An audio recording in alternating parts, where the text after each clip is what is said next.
Everyone, কেমন আছেন? আজকে আমি রান্না করব মাছের মাথা। এই মাছের মাথাটা ফ্রিজে থেকে গিয়েছে, তো এটা দিয়ে আমি একটা অন্যরকম রেসিপি তৈরি করব। চলে যাই মূল রেসিপিতে। মাছের মাথাটা খুব ভালো করে ওয়াশ করে নিয়েছি। তারপরে আমি এখানে লবণ, মরিচের গুঁড়ো, হলুদের গুঁড়ো দিয়ে ভালোভাবে মাছটা মেখে নেব। খুব ভালো করে মাখতে হবে। মাছের ভিতরে, মাথার মধ্যে এপাশ ওপাশ সম্পূর্ণ জায়গায় যেন ভালো করে মশলাটা যায়। মাঝে মাঝে আমি এই রেসিপিটা তৈরি করি।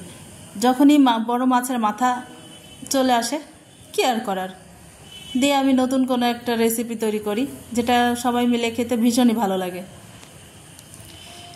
এখন আমি সরষের তেল দিয়ে দিচ্ছি। কড়াইটা ভালো করে হিট করে নিতে হবে।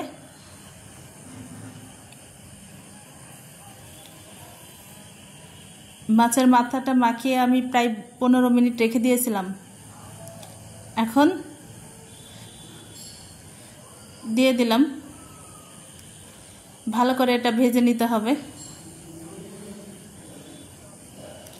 মাছের মাথাটা এত সুন্দর করে ভাজতে হবে যেন সব পাশে লাল লাল হয়ে যায়। মাছের মাথা বিশেষ করে বেশিরভাগ সময় জামাইয়ের প্লেটে যায়, সেটা হতে দেওয়া যাবে না। এজন্যই একটা মাছের মাথা দিয়েই আমি একটা মজার রেসিপি তৈরি করে সবাইকে খাওয়াবো। এমনই টেস্টি একটা রেসিপি তৈরি করব, সবার মুখে যেন স্বাদ লেগে থাকে। যাই হোক, মাছটা এভাবে ভেজে নিতে হবে। মাছটা উল্টাতে আমার কষ্ট হচ্ছে, তবুও বারবার চেষ্টা করছি আর কি। মাছটা ঘুরিয়ে ফিরিয়ে ভালো করে ভাজতে হবে। মাছ ভাজা প্রায় কমপ্লিট, শেষের দিকে। এটা মনে হয় আর না ভাজলেও হবে। আমি উঠিয়ে নিলাম মাছটা। এখন অবশিষ্ট তেলের মধ্যে পেঁয়াজ কুচি দিয়ে দিচ্ছি, আর কিছুটা মরিচ ফালি। এগুলো খুব ভালো করে লাল লাল করে ভেজে নিতে হবে। বেশি লাল লাল না, হালকা একটু কালার চেঞ্জ হলেই হবে। এখন আমি পেঁয়াজ পেস্ট, রসুন পেস্ট, আদা পেস্ট দিয়ে দিয়েছি। কিছুটা টমেটো অ্যাড করলাম। এই রেসিপির মূল উপকরণ হলো টমেটো। টমেটো ছাড়া কিন্তু রান্না হবেই না। টমেটোগুলো দিয়ে মশলার মধ্যে ভালো করে ভেজে নিতে হবে। এখন আমি লবণ অ্যাড করে দিলাম, মরিচের গুঁড়ো, হলুদের গুঁড়ো,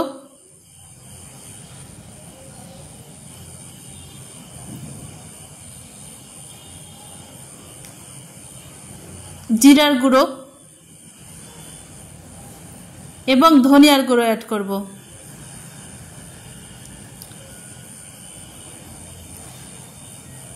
এখন সবগুলো মশলা সহকারে খুব ভালো করে কষিয়ে নিতে হবে বেশ কিছুক্ষণ, প্রায় 5 মিনিট।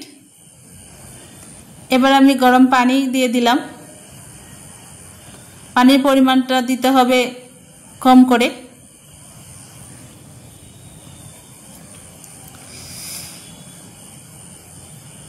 পানিটা ফুটে উঠলে এখন আমি মাছের মাথাটা দিয়ে দিলাম,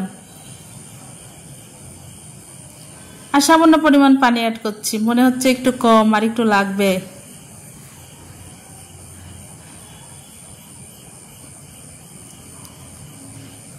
মাছের মাথাটা কিছুক্ষণ পর পর উল্টিয়ে দিতে হবে, না হলে সিদ্ধ হবে না। আমার রান্না প্রায় কমপ্লিট। এই তো বন্ধুরা, আমার ফাইনাল লুক এটাই হয়েছে তরকারির। আপনারা বাসায় এইভাবে রান্না করবেন। ওকে, ভালো থাকবেন সবাই। Bye bye. আবার নতুন কোনো রেসিপি নিয়ে দেখা